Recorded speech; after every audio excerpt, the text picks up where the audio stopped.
Namaskar, welcome to Camp Shiksha. Again, the same series 10 questions in 10 minutes. And this time, the chapter is aldehyde and ketones, sometimes also known as carbonyl compounds. So, let's begin the series.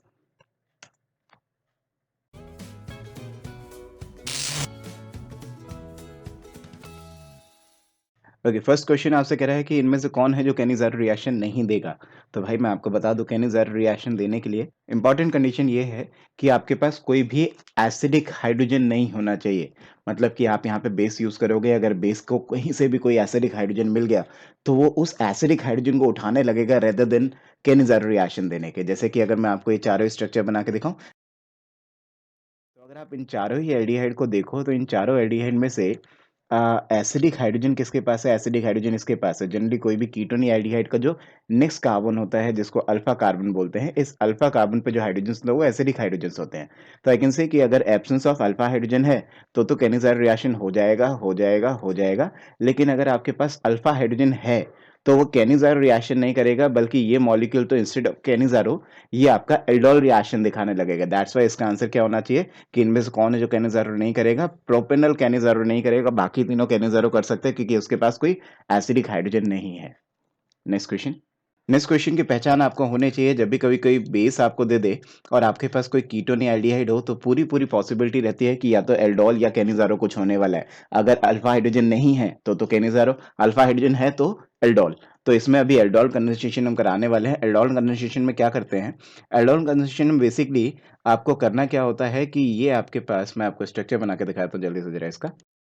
Between aldehyde and ketone, aldehydes are more reactive, ये आपको पता होना चाहिए। और aldehyde being more reactive, aldol reaction इसके ऊपर ज़्यादा होगी। दैट्स वाई यहाँ कहीं से माइनस बनाएंगे, मतलब ये जो कीटोन का नेक्स्ट कार्बन का जो हाइड्रोजन्स हैं उनको माइनस बनाएंगे, वहाँ से हाइड्रोजन हटाएंगे और सीधा जाके इस पर अटैक करा देंगे। जैसे कि अगर मैं आपको बताऊँ, अगर मैं मान लो इस यहाँ का हाइड्रोजन हटाऊँ तो यहाँ माइनस बनेगा, ये इनोल बना। और इस इनोल बनाने के बाद मैं क्या कर रहा हूँ, मैं सीधा जाके इसके ऊपर अटैक करा दे रहा हूँ और ए इलेक्ट्रॉन्स यहाँ चले जाएंगे। तो ये कितना मेंबर रिंग बन गई? 1 2 3 4 5 5 मेंबर रिंग बन गई। अगर मैं यहाँ से कराऊँ तो वो 7 मेंबर रिंग बन जाएगी। और in between 5 member ring and 7 member ring, 5 member ring are more preferred. ठीक है ना, वो ज़्यादा स्टेबल मानी जाती है, उससे ज़्यादा प्रेफर्ड किया जाता है। तो दैट्स वाई मैंने यहाँ से माइनस बनाया और इसको इस पे अटैक करा दिया। इसमें अगर मैं ऐसा कर रहा हूँ तो 1 2 3 4 5 5 मेंबर रिंग बन जाएगा। और इसके बाद फाइनली आपका सॉल्वेंट जाके यहाँ पे इसको प्रोटोनेशन करेगा, जिसकी वजह से यहाँ पे आ जाएगा OH, यहाँ आ जाएगा आपके पास H, और यहाँ पे आ जाएगा आपके पास COCH3। क्या ऐसा कहीं पे हमें दिख रहा है? हाँ जी, शायद ऑप्शन नंबर ए में हमें यही दिख रहा है कि यहाँ पे OH है, उसके बराबर वाले कार्बन पे COCH3 है। Next question. Next question reduction का है। रिडक्शन करा रहा है आपसे किसी कीटोन या एल्डिहाइड का। तो मैं आपको बेसिकली बता दूं कि अगर आपके पास क्या है, फॉर एग्जांपल आपके पास ये है। जैसे ए में ये क्या कर रहा है, ए में ये सोडियम बोरो ड्यूट्राइट ले रहा है। एक्चुअली सोडियम बोरो ड्यूट्राइट अगर मैं शॉर्टकट में आपको समझाऊं तो करेगा क्या, यहाँ से ये मान लो डी माइनस जनरेट करेगा, ये डी माइनस जाके यहाँ अटैच हो जाएगा और ये इलेक्ट्रॉन्स ऊपर चले जाएंगे, जिसकी वजह से क्या हो जाएगा, जिसकी वजह से ऐसा करने पे आपके पास ये तो बन जाएगा O माइनस और यहाँ पे आ जाएगा ड्यूटेरियम। नेक्स्ट स्टेप में इसने क्या किया है, नेक्स्ट स्टेप में इसने पानी डाल दिया है। पानी डालने से जो O माइनस था OH हो जाएगा। तो फिलहाल ये हो जाएगा OH, ये हो जाएगा D, और ये हमारा कुछ ऐसा बन जाएगा। जबकि इसके अगले ही क्वेश्चन में अगर मैं देखूं बी पार्ट में, उसमें उसने सोडियम बोरो ड्यूट्राइट है और नीचे D2O ले रखा है। सोडियम बोरो ड्यूट्राइट लोगे तो D माइनस से अटैक होगा, D माइनस से अटैक होगा तो ऐसा करने पे यहाँ पे O माइनस बनेगा, यहाँ D बनेगा।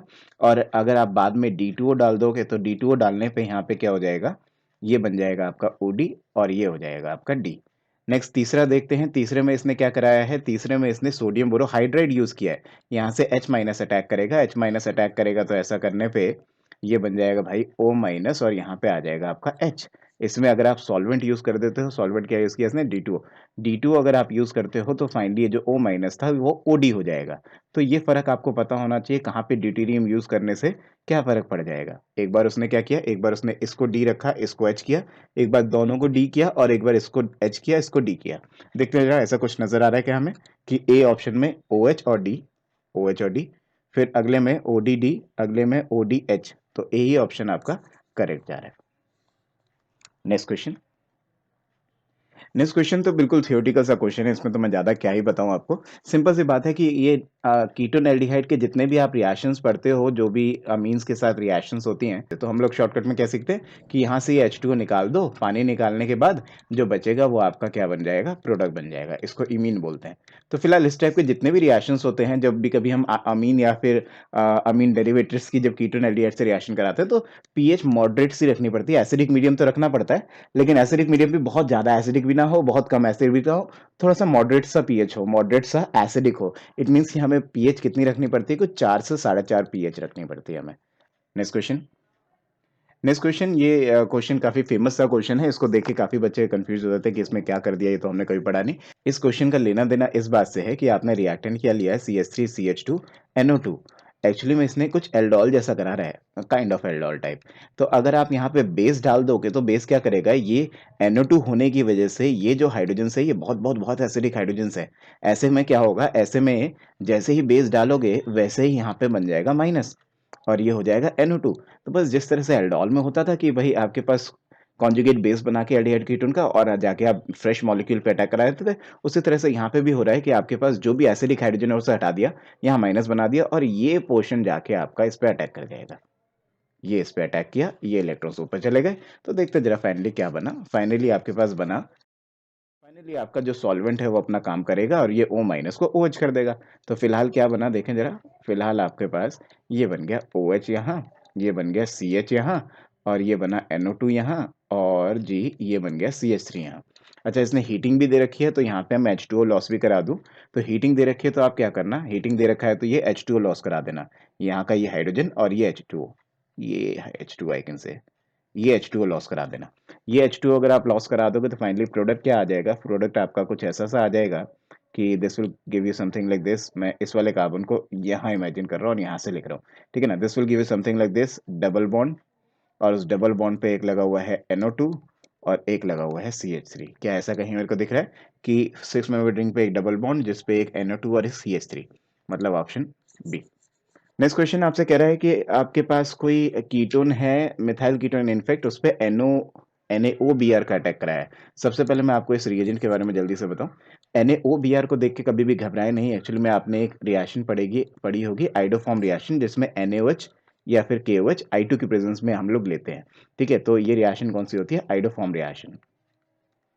तो ये सेम ही रिएक्शन है एक्चुअली। आइडोफॉर्म रिएक्शन में कभी कभी कलेक्टिवली एरो के ऊपर ये लिखा हुआ दिखेगा, कभी कभी हो सकता है ये ना लिखा हुआ दिखे, एरो के ऊपर NaOI लिखा हुआ दिखेगा, तो भी आपको आइडोफॉर्म रिएक्शन ही करानी है।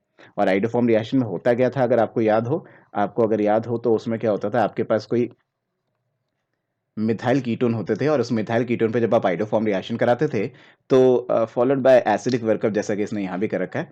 फाइनली आपके पास ये क्या होता था, ये पोर्शन तो हो जाता था एसिड, मतलब कि इतना पोर्शन तो बन जाएगा आपका एसिड, और ये जो एक कार्बन होता था इससे बन जाएगा आपका आइडोफॉर्म। मतलब नेक्स्ट चीज क्या बन जाएगी, इससे बन जाएगा आपका CHI3।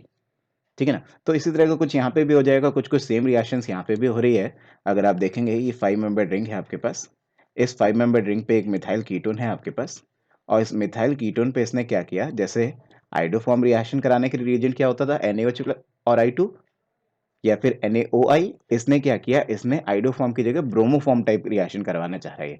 तो NaOI की जगह पे NaOBr इसने ले लिया, लेकिन रिएक्शन तो सेम ही होगी।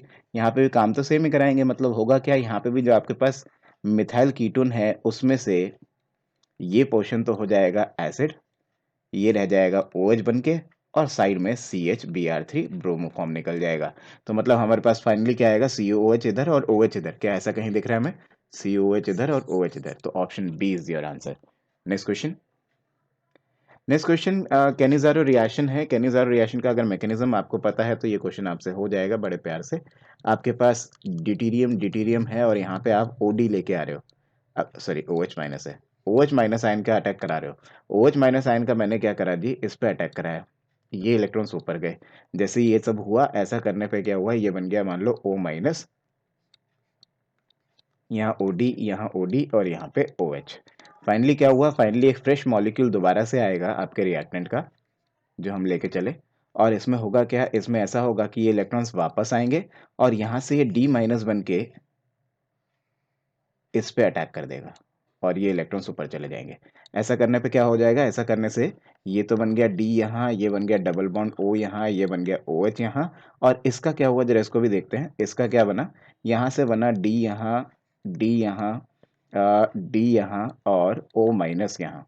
फिलहाल यहाँ पे एक प्रोटॉन एक्सचेंज स्टेप हो जाएगा, क्योंकि भाई ये एसिड है और ये बेस है। ऑब्वियसली बात है, एसिड अपना हाइड्रोजन दे देगा और बेस इसका हाइड्रोजन उठा लेगा। तो यहाँ पे एक प्रोटॉन एक्सचेंज स्टेप होता है, ये इसका हाइड्रोजन उठा लेता है, ये इलेक्ट्रॉन्स जो यहाँ पे बीच में बॉन्ड में होंगे, ये इलेक्ट्रॉन्स यहाँ चले जाते हैं। तो finally you will get D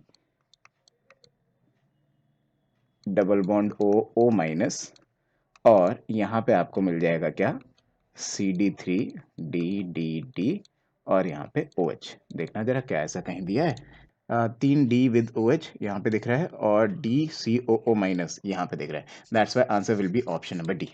next question देखिए जरा, यहाँ पे इसने Na2C माइनस लिया है। एक्चुअली में क्या होगा ना, ये कुछ ऐसा होगा, यहाँ पे 2 माइनस होंगे, एक माइनस ये, एक मान लो एक माइनस ये, ठीक है जी, 2 माइनस होंगे और 2 Na प्लस है। तो होगा क्या, एक माइनस मान लो जाके इस पे अटैक कर देगा और इस Br को निकाल देगा, और दूसरा माइनस क्या करेगा, दूसरा माइनस जाके इधर अटैक करेगा और इस Br को निकाल देगा। ऐसा करने से हो क्या रहा है, ऐसा करने से इस कार्बन पे 1 2 ये दोनों कार्बन डायरेक्टली आके अटैच हो जाएंगे, CH2 और ये जाके जी इस पे जुड़ गए। ठीक है जी, थोड़ा सा शॉर्टकट मार दिया मैंने, COOET COOET, ये बन गई हमारी एक चीज। इस पे पानी डाला तो ये तो आपको पता ही है भाई, बच्चा बच्चा जानता है कि अगर आपने एस्टर का हाइड्रोलिसिस किया तो ऐसा करने से एसिड बन जाएगा। तो इस पे क्या हो जाएगा, ट्रायंगल बन के देन ये बन जाएगा COOH और ये COOH। देन आपने इसको हीट कर दिया। ये भी बहुत फेमस चीज़ है, अगर आपको नहीं पता तो मैं आपको बता दूं कि कभी भी अगर एक कार्बन पे आपको 2 COH दिख रहे हो और हीट कर दोगे तो ऐसा करने पे CO2 लॉस हो जाता है। तो ऐसा मान लो यहाँ से CO2 उड़ जाएगा, तो बनेगा क्या, बनेगा 3 membered ring with having H यहाँ, COOH यहाँ। तो ये है आपका बी, ये है आपका सी, और फाइनली अगर आपने इसमें सोडा लाइम डाल दिया तो सोडा लाइम का काम तो आप जानते होगा, सोडा लाइम COH को हटा देता है। मतलब एक तरह से अगर मैं बोलूँ तो शॉर्टकट में ये वाला CO2 भी लास्ट में लॉस हो जाएगा बिकॉज ऑफ सोडा लाइम। तो अगर सोडा लाइम डाल दिया तो ऐसा कुछ बन जाएगा फाइनली, यहाँ और यहाँ हाइड्रोजन रह जाएंगे सिंपली। तो देखना जरा क्या क्या है, ये हो गया डी। क्या क्या करेक्ट है देखें जरा। क्या उसने बोला ए ये है, हाँ जी करेक्ट है, ए तो इसने सही बताया। नेक्स्ट देखें जरा, नेक्स्ट कह रहा है कि बी क्या ये है 2 COH, हाँ जी बी भी सही है। सी को कह रहा है क्या ये है, हाँ जी सी भी सही है। डी यही है, ठीक है जी, ये more than one correct answer हो गया एक तरह से। A B C D चारों ही ऑप्शन आपके सही है। नेक्स्ट क्वेश्चन आपसे कह रहा है कि आपकी ये रिएक्शन हो रही है HCN से, और बताओ जी क्या बन रहा है, और जो बन रहा है वो डेक्स्ट्रोरोटेटरी है, लिवोरोटेटरी, या फिर मिक्सचर है, या फिर मीजो कंपाउंड है। तो ये तो मैं आपको वैसे ही बता दूं कि भाई कभी भी अगर आपके पास, अगर आप देखो ना ये एल्डिहाइड है, मैं आपको पहले फटाफट से बताया, तो लेट्स से, तो ऐसा करने पे ये जो बीच वाला कार्बन है वो एक कायरल कार्बन है जो कि R और S दोनों तरह से एग्जिस्ट कर पाता है। तो ये बात मैं आपको बता दूं कि ये जो स्टार्टिंग मटेरियल आपके पास था, ये जो स्टार्टिंग रिएक्टेंट था, ये एक एल्डिहाइड था, और इसका ये बीच वाला कार्बन जो था वो sp2 हाइब्रिडाइज था। sp2 हाइब्रिडाइज होने के कारण की वजह से, ये कार्बन sp2 हाइब्रिडाइज था, sp2 हाइब्रिडाइज होने के कारण की वजह से ये एक प्लेनर मॉलिक्यूल हो गया। और सिंस अगर ये प्लेनर मॉलिक्यूल है तो इस बात को मेरी हमेशा याद रखना, कभी भी किसी प्लेनर मॉलिक्यूल पे अगर न्यूक्लियोफाइल अटैक करेगा तो उसके अटैक करने की टेंडेंसी दोनों तरफ से होगी, फ्रंट से भी अटैक करने की टेंडेंसी होगी, बैक से भी अटैक करने की टेंडेंसी होगी। में दोनों ही बनेंगे कि CH3 इधर है, H इधर है।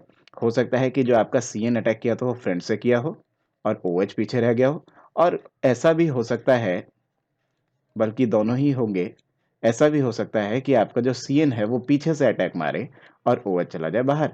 तो यहाँ अगर आप ध्यान से देखें तो दोनों ही ऑप्टिकली एक्टिव मॉलिक्यूल हैं, और ऑप्टिकली एक्टिव मॉलिक्यूल एक दूसरे की जस्ट मिरर इमेज भी दिख रही है, और ये दोनों एक दूसरे के एनिशियमर होंगे। और इक्वल अमाउंट में अगर आपके पास दोनों एनिशियमर बनेंगे, मान लो 50% ये बन गया, 50% ये बन गया, तो ऐसा करने पे क्या होगा, रेसिंग मिक्सचर बन जाएगा। फिलहाल तो ये पूछ रहा है कि क्या बनेगा, डेक्स्ट्रो बनेगा कि लीवो बनेगा, तो मैं आपसे कह रहा हूँ डेक्स्ट्रो वाला भी बनेगा, लीवो वाला भी बनेगा, मिक्सचर बनेगा। तो mixture of D and L form. Next question, इस क्वेश्चन पूछ रहा है कि सबसे ज्यादा हाईएस्ट डायपोल मोमेंट किसका होगा। तो ये बस फेमस सा क्वेश्चन है। एक्चुअली में इसका सबसे हाईएस्ट डायपोल मोमेंट होगा, क्यों होगा सुने जरा। इसका सबसे हाईएस्ट डायपोल मोमेंट इसलिए होगा क्योंकि ये मॉलिक्यूल ऐसा ना रह के, बल्कि ये तो अपने आप को कुछ ऐसा चेंज कर लेता है, ये तो इस रूप में आ जाता है, यहाँ पे माइनस यहाँ पे प्लस। ऐसा ये क्यों कर लेता है, ऐसा ये इसलिए कर लेता है क्योंकि आपने शायद पढ़ा होगा 3 मेंबर रिंग पे यहाँ डबल बॉन्ड हो और यहाँ पे अगर पॉजिटिव चार्ज आ जाए तो ये एरोमेटिक हो जाता है, और aromatic things are very very stable, very stable. अगर ये ऐसा करने पे इसको बहुत स्टेबिलिटी मिल रही है, मतलब इतना पोर्शन अगर बहुत ज़्यादा स्टेबलाइज़ हो रहा है, तो क्यों ना करे वो ये काम? वो इतने पोर्शन को एरोमेटिक रिंग बना लेगा और स्टेबलाइज़ हो जाएगा। और जैसे ही वो ऐसा काम कर रहा है, जैसे ही वो ये काम कर लेगा, वैसे ही ये वाला बॉन्ड कैसा हो जाएगा? वैसे ही ये बॉन्ड आपका पोलर बॉन्ड हो जाएगा। और मोर द पोलैरिटी, जितनी ज़्यादा पोलैरिटी, उतना ज़्यादा डायपोलमेंट, उतना ज़्यादा डेवलपमेंट। इसलिए ऐसा बोला जाता है कि कभी अगर इस तरह से आपका कोई बॉन्ड में अगर पोलैरिटी अच्छी हो, तो उसमें फिर वो डेवलपमेंट भी हाईएस्ट हो जाता है। तो this was a quick revision on the topic called aldehyde ketone, but ये टॉपिक बहुत इंपॉर्टेंट है और बहुत सारे क्वेश्चंस यहाँ से बनते हैं, इसलिए only 10 questions are not enough. Please आप खूब सारी प्रैक्टिस करिए। अगर हमसे कुछ हेल्प हो सके तो please let us know. So I hope I helped you. Please subscribe ज्ञान शिक्षा। Thank you.